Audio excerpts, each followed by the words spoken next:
नमस्कार साथियों, स्वागत है आपका एक बार फिर से आपके अपने चैनल वेदांत लर्निंग पॉइंट पे। आज आप सभी के लिए डीएलएड सेकेंड ईयर के 8वें प्रश्न पत्र या कह सकते हैं कि ऑप्शनल सब्जेक्ट जो आपका होता है सामाजिक विज्ञान शिक्षण, उसके वस्तुनिष्ठ प्रश्न, रिक्त स्थान और एक वाक्य में उत्तर दीजिए का पूरा टॉपिक लेके आई हूँ। टॉपिक बहुत ही ज़्यादा इंपॉर्टेंट है। सामाजिक विज्ञान शिक्षण में 6 इकाइयाँ हैं आपकी। सामाजिक विज्ञान की प्रकृति, ये 10 नंबर की पूछी जाती है। और सामाजिक विज्ञान की पाठ्यचर्या एवं महत्वपूर्ण अवधारणाएं, ये 15 नंबर की पूछी जाती है। बच्चों की समझ, शिक्षण, अधिगम सामग्री एवं कक्षा प्रक्रियाएं तथा उच्च प्राथमिक स्तर पर चुनौतियां, ये भी 15 नंबर की आएगी। और चौथी इकाई है शिक्षण शास्त्र एवं आकलन, ये 10 नंबर की आएगी। पाठ्य पुस्तकों एवं शिक्षण शास्त्र की समझ, ये भी 10 नंबर की आएगी।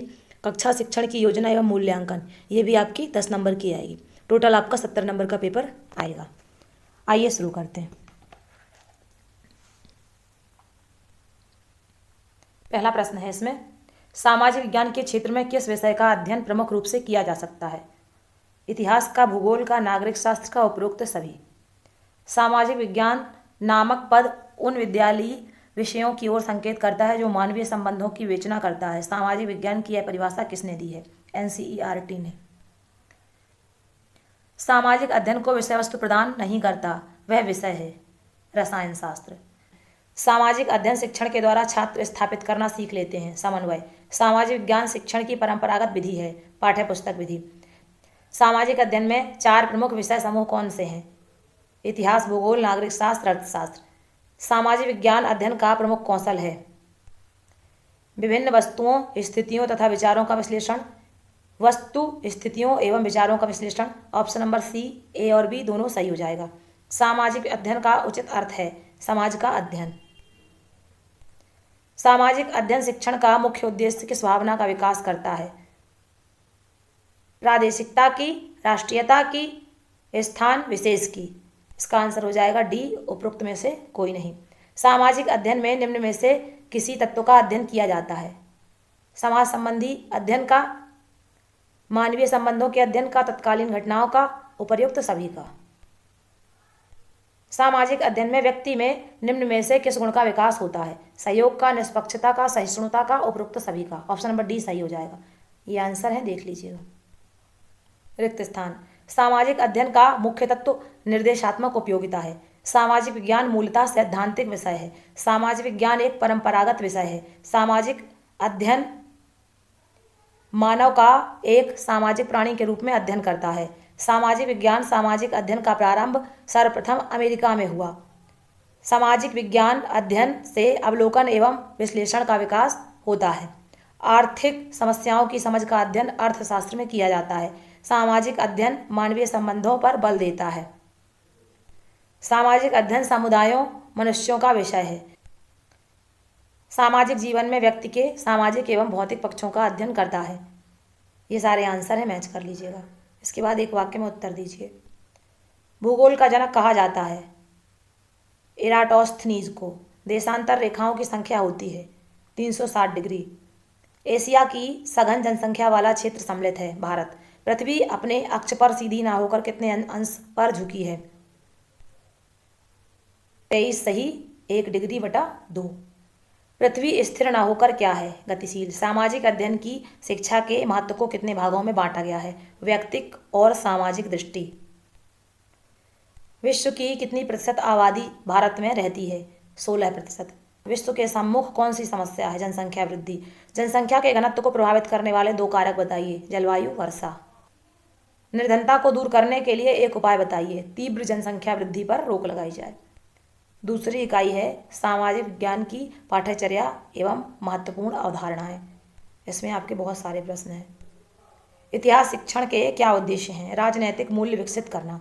नवपाषाण युग का मुख्य स्थल है तुंगभद्रा नदी के किनारे। जलवायु को प्रभावित करने वाला तत्व है भूमध्य रेखा की दूरी। भूगोल शिक्षण के उद्देश्य हैं प्रायोगिक कार्यों को महत्व देना, वातावरण एवं मानव जीवन के संबंध को समझना। ए और बी दोनों आपके, ऑप्शन नंबर डी सही हो जाएगा। सौर मंडल का सबसे बड़ा ग्रह है बृहस्पति।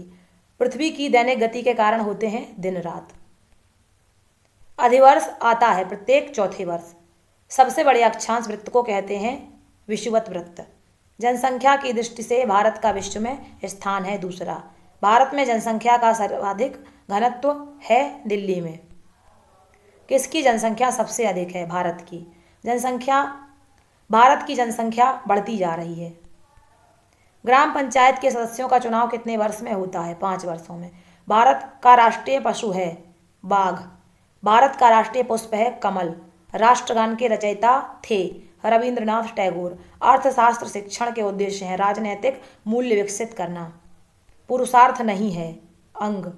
राष्ट्रीय ध्वज की पट्टियां होती हैं 3। क्षेत्र पंचायत का अध्यक्ष कहलाता है क्षेत्र पंचायत प्रमुख। विश्व की कितनी प्रतिशत आबादी भारत में रहती है? 16। वंदे मातरम के रचयिता थे बंकिम चंद्र चटर्जी। जलवायु को प्रभावित करने वाला तत्व है भूमध्य रेखा की दूरी।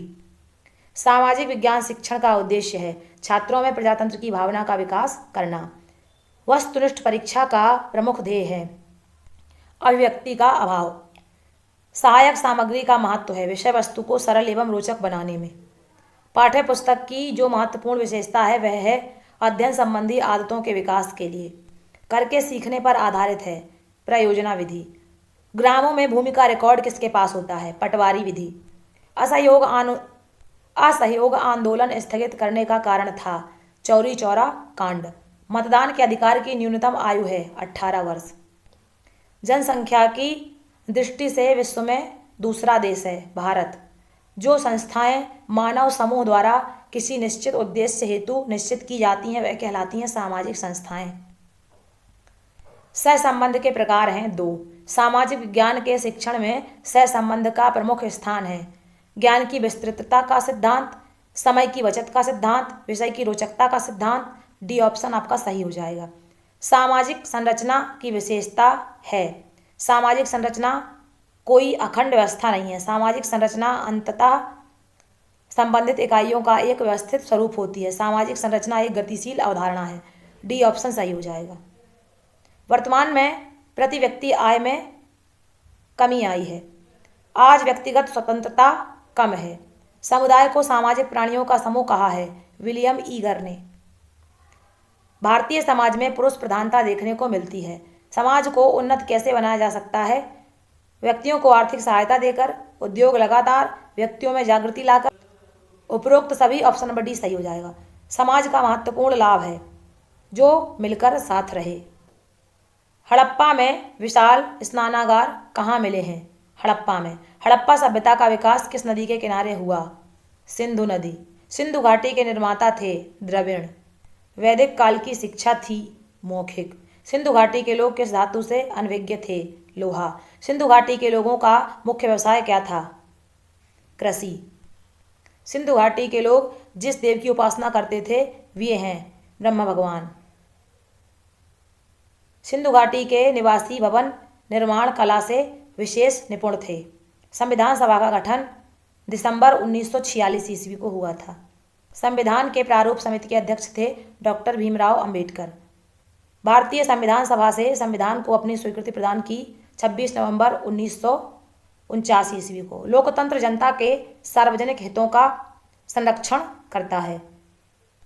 भारतीय संसद के कितने अंग हैं? 3। लोकसभा के कुल कितने सदस्य होते हैं? 545। भारतीय संविधान सभा की पहली बैठक हुई थी 9 दिसंबर 1946 को। संविधान सभा की प्रारूप समिति के अध्यक्ष थे डॉक्टर भीमराव अंबेडकर। संविधान सभा के स्थायी अध्यक्ष थे डॉक्टर राजेंद्र प्रसाद। संविधान द्वारा नागरिकों को मूल अधिकार प्राप्त हैं 6। संविधान सभा के अस्थायी अध्यक्ष थे सच्चिदानंद सिन्हा। वेदों की कुल संख्या है 4। रामायण के रचयिता हैं महर्षि वाल्मीकि।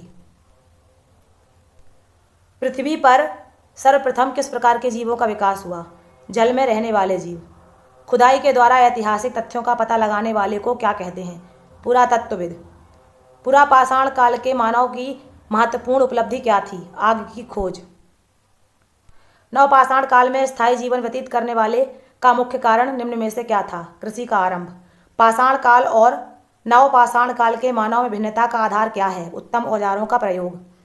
नवपाषाण काल के मानव अपने मृतकों का क्या करते थे? दफनाते थे।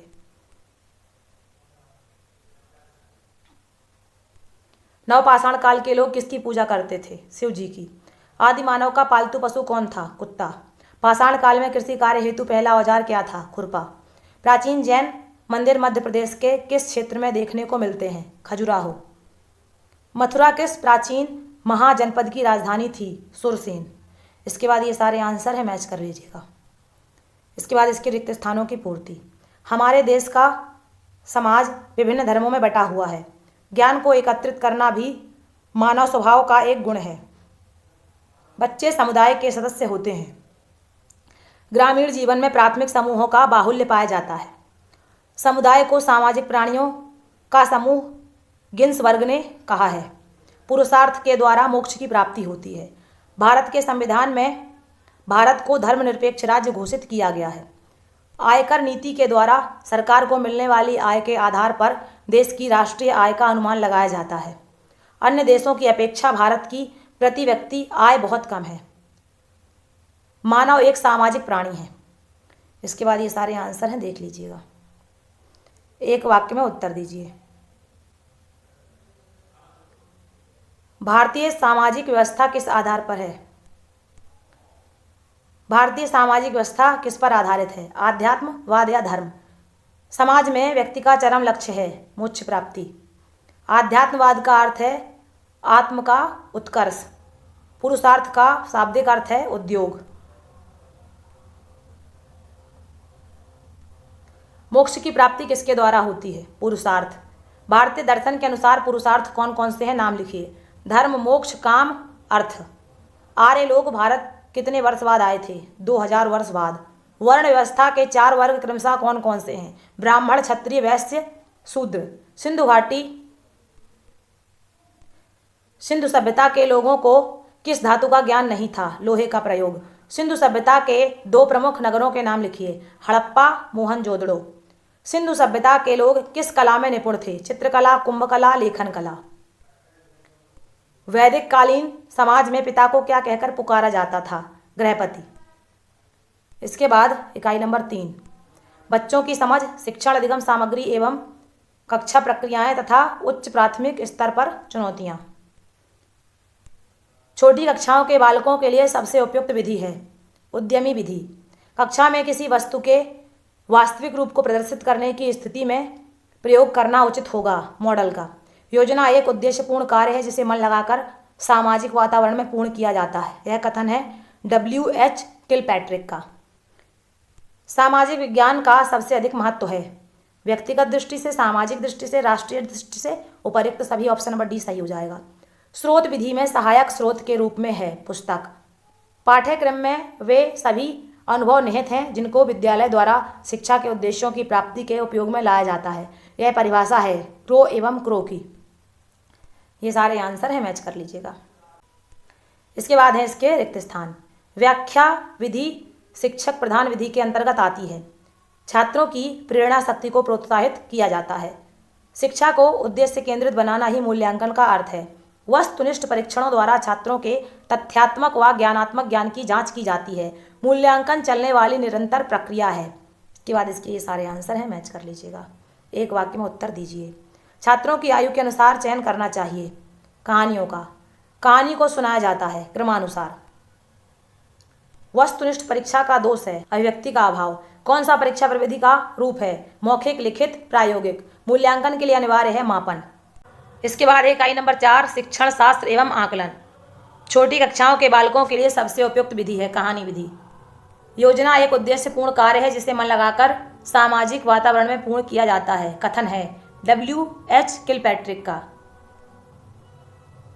कक्षा में किसी वस्तु के वास्तविक रूप को प्रदर्शन करने की स्थिति में प्रयोग करना चाहिए मॉडल का। सहायक सामग्री का प्रयोग करते समय ध्यान देने योग्य बातें हैं। आकर्षक हो। ग्रामोफोन आता है श्रव्य सहायक सामग्री के अंतर्गत। टेलीविजन आता है श्रव्य दृश्य सहायक सामग्री के अंतर्गत। अभिनय विधि निम्नलिखित में से एक प्रकरण में पढ़ने के लिए उपयुक्त है। ऐतिहासिक महापुरुषों का जीवन चरित्र। सामाजिक विज्ञान का सबसे अधिक महत्व है इनमें से कोई नहीं। व्यक्तिगत दृष्टि से, राष्ट्रीय दृष्टि से, सामाजिक दृष्टि से। ऑप्शन नंबर डी सही है। स्रोत विधि में सहायक स्रोत के रूप में है पुस्तक। व्याख्यान विधि सामाजिक स्रोत के रूप में प्राचीन विधि है। ये आंसर है, देख लीजिएगा। इसके बाद इसके रिक्त स्थान। सामाजिक विज्ञान सामाजिक अध्ययन का प्रारूप सर्वप्रथम अमेरिका में हुआ। सामाजिक अध्ययन मानव का एक सामाजिक प्राणी के रूप में अध्ययन करता है। सामाजिक अध्ययन मानवीय संबंधों पर बल देता है। सामाजिक अध्ययन का मुख्य तत्व निर्देशात्मक उपयोगिता है। सामाजिक विज्ञान मूलतः सैद्धांतिक विषय है। इसके बाद ये सारे आंसर है, मैच कर लीजिएगा। एक वाक्य में उत्तर दीजिए। मनुष्यों का स्थायी और स्थानीय समूह है समुदाय। सामाजिक स्तरीकरण का आधार है अनेक। मूल्यांकन प्रक्रिया के कितने चरण होते हैं? 4। अभिक्रमित अधिगम कितने प्रकार के होते हैं? रेखीय या श्रृंखलात्मक अनुक्रम, शाखीय अनुक्रम। योजना विधि की योजनाओं के प्रकार बताइए। व्यक्तिगत योजना, सामूहिक योजना है। पाठ्य पुस्तकों एवं शिक्षण शास्त्र की समझ। सक्रिय अधिगम प्रविधि का प्रादुर्भाव सर्वप्रथम हुआ तमिलनाडु में। सक्रिय अधिगम प्रविधि का कालखंड कितने मिनट का होता है? 90 मिनट। ALM शिक्षण विधि परंपरागत विधि से समान है। ALM के कक्षा शिक्षण के दौरान छात्र कितना प्रतिशत याद रखते हैं? 40 मिनट। सक्रिय अधिगम प्रविधि कक्षा के गुणात्मक उन्नयन के लिए अपनाई गई है। 6 से 8। ये सारे आंसर है, मैच कर लीजिएगा। इसके बाद इसके रिक्त स्थान। सक्रिय अधिगम प्रविधि छात्र केंद्रित है। वेदों की कुल संख्या 4 है। SQ4R प्रारूप में S का अर्थ है सर्वे। हड़प्पा उत्खनन में मुख्य कार्यकर्ता दयाराम साहनी थे। प्रायोजना विधि के जन्मदाता जॉन डीवी को माना गया था। यह आंसर है, देख लीजिएगा। इसके बाद एक वाक्य में उत्तर दीजिए। छात्रों की स्मरण तथा तर्क शक्तियों का विकास किया जा सकता है पाठ्यपुस्तक से। पाठ्यपुस्तक के लिए आवश्यक है स्वाध्यायन। संयुक्त राज्य अमेरिका की पाठ्यपुस्तक सबसे महत्वपूर्ण साधन है। किसका वाक्य है? बार एवं बर्टन का। स्पष्टता व निश्चितता होती है अच्छी शिक्षण विधि में। विद्यार्थियों की आवश्यकताओं के अनुकूल होना चाहिए। समस्या। योजना विधि के जन्मदाता हैं हर्ल एवं केले। अंतिम इकाई नंबर 6। कक्षा शिक्षण की योजना एवं मूल्यांकन। निदान कहते हैं कठिनाई का पता लगाने को।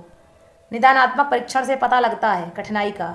उद्देश्यों के आधार पर अनुभवों की योजना बनाई जाती है। मापन का मूल्यांकन में अधिक व्यापक अर्थ है असत्य। किसके मतानुसार मूल्यांकन एक नया विचार है? इसका क्षेत्र प्रचलित परीक्षा तथा मापन से अधिक व्यापक है। राइट स्टोन ने कहा है। मूल्यांकन छात्रों के व्यवहार में आने वाले परिवर्तनों का ज्ञान कराता है। सत्य है। स्कर्विन ने कब फॉर्मेटिव तथा समेटिव मूल्यांकन का पता लगाया था? 1967 ईस्वी में। मानदंड का संबंध छात्र की उपेक्षित उपलब्धि है। असत्य है ये। किस परीक्षण में उपलब्धि के मापन पर बल दिया जाता है? अनुदेशात्मक में। संचित अभिलेख छात्रों के निर्देशन के लिए आवश्यक सूचना दर्ज करने, उसकी फाइल बनाने और उसका प्रयोग करने की विधि है। वह प्रत्येक छात्र के शैक्षिक, मानसिक, शारीरिक, सामाजिक एवं संवेगात्मक विकास की संक्षिप्त सूची है। यह परिभाषा किस विद्वान की है? राइट स्टोन की। संकलित आलेख पत्र छात्र के वर्तमान को समझने के लिए भूत की व्याख्या करके व्यवहारिक कठिनाइयों तथा असफलताओं के कारण से उसकी क्षमताओं तथा कमियों को दर्शाकर छात्र के अध्ययन में सहायता करते हैं। यह परिभाषा किसकी है? राइट स्टोन की। अध्यापक को राष्ट्र का निर्माता किसने कहा है? H.G. वेल्स ने। निदानात्मक मूल्यांकन का क्या उद्देश्य है? छात्र की विशिष्ट कमजोरी एवं उपलब्धि को प्रकाश में लाना। निदानात्मक मूल्यांकन का किस प्रकार शिक्षण से सीधा संबंध है? उपचारात्मक शिक्षण। उपचारात्मक शिक्षण में उपचार शब्द किस क्षेत्र से लिया गया है? चिकित्सा विज्ञान। किसी कक्षा के छात्रों को परीक्षा के अंकों के आधार पर क्रम देते समय प्रयुक्त मापनी है क्रमिक। अच्छे परीक्षण की विशेषताएं हैं विश्वसनीयता, वैधता, वस्तुनिष्ठता। उपयुक्त सभी। रचनात्मक मूल्यांकन का प्रमुख कार्य है सीखने की प्रक्रिया में सहायक होना। निम्न में से कौन सा वस्तुनिष्ठ परीक्षणों का प्रकार नहीं है? लघु उत्तरीय प्रकार। परीक्षण की रचना करते समय ब्लूप्रिंट सहायक है वैधता प्राप्त करने में। मापन एवं मूल्यांकन किसके अंतर्गत आता है? शिक्षण अग्रसरण। मापन के मुख्य कार्य हैं उपरोक्त सभी। शोध कार्य, निदान, साफल्य। मूल्यांकन निरंतर चलने वाली प्रक्रिया है। यह छात्रों की औपचारिक शैक्षिक उपलब्धि की अपेक्षा अधिक है। कथन किसका है? जॉन यू माइकेलिस का। मापन होता है एकांगी बहुमुखी। ए और बी, ऑप्शन नंबर डी सही हो जाएगा। मूल्यांकन प्रक्रिया के सोपान हैं ए और बी दोनों। उद्देश्य का निर्धारण, मूल्यांकन की प्रविधियों का चयन एवं निर्माण। निबंधात्मक परीक्षण होते हैं आत्मगत तत्व प्रधान। प्रत्यास्मरण रूप प्रश्न होते हैं जो स्मरण शक्ति की जांच करते हैं। वस्तुनिष्ठ परीक्षण होते हैं जो विषय वस्तु के व्यापक क्षेत्र का मूल्यांकन करते हैं, ज्ञान एवं अवबोध दोनों की जांच करते हैं, विश्वसनीय होते हैं। डी उपयुक्त सभी आंसर हो जाएगा। वस्तुनिष्ठ परीक्षण में निम्न में से कौन से प्रश्न प्रयुक्त किए जाते हैं? प्रत्यास्मरण रूप के प्रश्न, अभिस्वीकारात्मक रूप के प्रश्न। ऑप्शन नंबर डी, बी और सी सही हो जाएगा। ये सारे आंसर है, मैच कर लीजिएगा। इसके बाद इसके रिक्त स्थान। मूल्यांकन शब्द दो शब्दों मूल्य और अंकन से मिलकर बना है। मूल्यांकन की सबसे प्रमुख विशेषता विश्वसनीयता है। सतत मूल्यांकन 5 प्रकार के होते हैं। परिमाणात्मक मूल्यांकन की 3 पद्धतियां होती हैं। निर्माणात्मक मूल्यांकन का कार्य पाठ्यक्रम के परिणाम का मूल्यांकन करना है। ये आंसर है, देख लीजिएगा। निदानात्मक मूल्यांकन का उद्देश्य है छात्र की विशिष्ट कमजोरी एवं उपलब्धि को प्रकाश में लाना। निर्माणात्मक मूल्यांकन का लक्ष्य है पाठ्यक्रम में सुधार लाना। आकलन का अर्थ बताइए। व्यक्ति की क्षमता योग्यता को जांचना परखना आकलन कहलाता है। व्यापक आकलन कितने प्रकार के होते हैं? 2 प्रकार के, बौद्धिक स्तर पर, प्रतिभा स्तर पर। सतत मूल्यांकन योजना को भी कहते हैं निरंतर मूल्यांकन योजना। इसके बाद इसके अति लघु उत्तरीय प्रश्न थोड़े थे इसलिए मैंने ले लिए, बाकी के बाद में करा दूंगी आपको। मूल्यांकन एवं मापन में एक अंतर बताइए। मापन एकांगी है जबकि मूल्यांकन बहुमुखी है। वस्तुनिष्ठ परीक्षण कितने प्रकार के होते हैं? वस्तुनिष्ठ परीक्षण 2 प्रकार के होते हैं। मूल्यांकन का कोई एक उद्देश्य बताइए। मूल्यांकन छात्रों के व्यवहार में आने वाले परिवर्तनों का ज्ञान कराता है। मूल्यांकन कितने चरण में होते हैं? मूल्यांकन प्रक्रिया के 4 चरण होते हैं। किन्हीं 2 स्वयं आलेख उपकरणों के नाम बताइए। स्वयं आलेख उपकरण, प्रश्नावली, आत्मकथा। मूल्यांकन का कोई एक सिद्धांत बताइए। मूल्यांकन करते समय मूल्यांकनकर्ता को मूल्यांकन के नैतिक मूल्यों को ध्यान में रखना चाहिए। परिमाणात्मक मूल्यांकन की कितनी पद्धति होती हैं? परिमाणात्मक मूल्यांकन की 3 पद्धति होती है, मौखिक, प्रयोगात्मक, लिखित। ये सारे क्वेश्चन हैं आपके, देख लीजिएगा, अच्छे से इन्हें पढ़ लीजिएगा और बाकी की तैयारी आप स्वयं से कर लीजिएगा। अगर हो सकेगा तो मैं कुछ आपको वीडियोस करा दूंगी।